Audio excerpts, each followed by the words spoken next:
नमस्कार दोस्तों, आप सबका यस सर एजुकेशन चैनल में स्वागत करता हूं।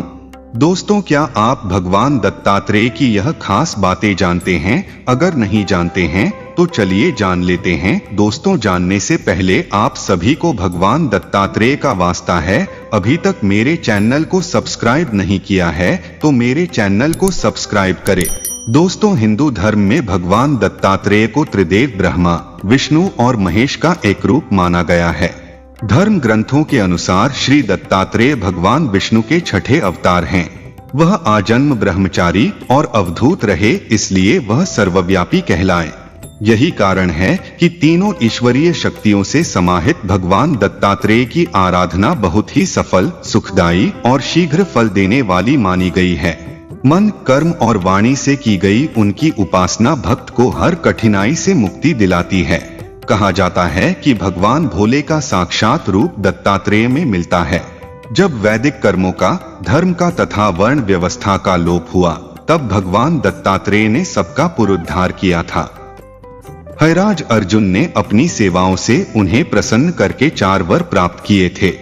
पहला, बलवान, सत्यवादी, मनस्वी, आदोषदर्शी तथा सहभुजाओं वाला बनने का। दूसरा, जरायुज तथा अंडज जीवों के साथ साथ समस्त चराचर जगत का शासन करने के सामर्थ्य का। तीसरा, देवता, ऋषियों, ब्राह्मणों आदि का यजन करने तथा शत्रुओं का संहार कर पाने का। और चौथा, इहलोक, स्वर्गलोक और परलोक विख्यात अनुपम पुरुष के हाथों मारे जाने का। एक बार माता लक्ष्मी, पार्वती व सरस्वती को अपने पतिव्रत्य पर अत्यंत गर्व हो गया। भगवान ने इनका अहंकार नष्ट करने के लिए लीला रची।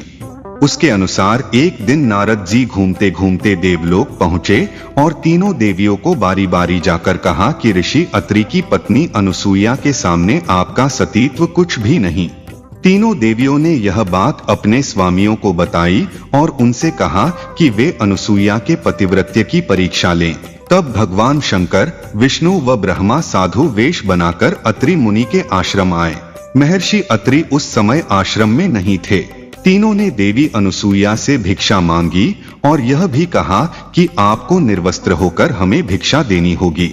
अनुसूया पहले तो यह सुनकर चौंक गई, लेकिन फिर साधुओं का अपमान न हो इस डर से उन्होंने अपने पति का स्मरण किया और कहा कि यदि मेरा पतिव्रत्य धर्म सत्य है तो ये तीनों साधु 6 मास के शिशु हो जाएं।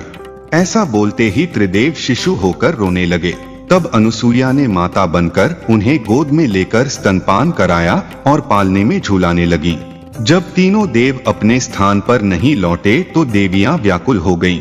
तब नारद ने वहां आकर सारी बात बताई। तीनों देवियां अनुसूया के पास आईं और क्षमा मांगी।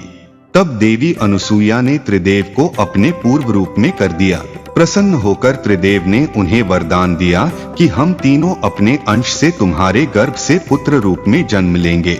तब ब्रह्मा के अंश से चंद्रमा, शंकर के अंश से दुर्वासा और विष्णु के अंश से दत्तात्रेय का जन्म हुआ। कार्तवीर्य अर्जुन, कृतवीर्य का ज्येष्ठ पुत्र, के द्वारा श्री दत्तात्रेय ने लाखों वर्षों तक लोक कल्याण करवाया था।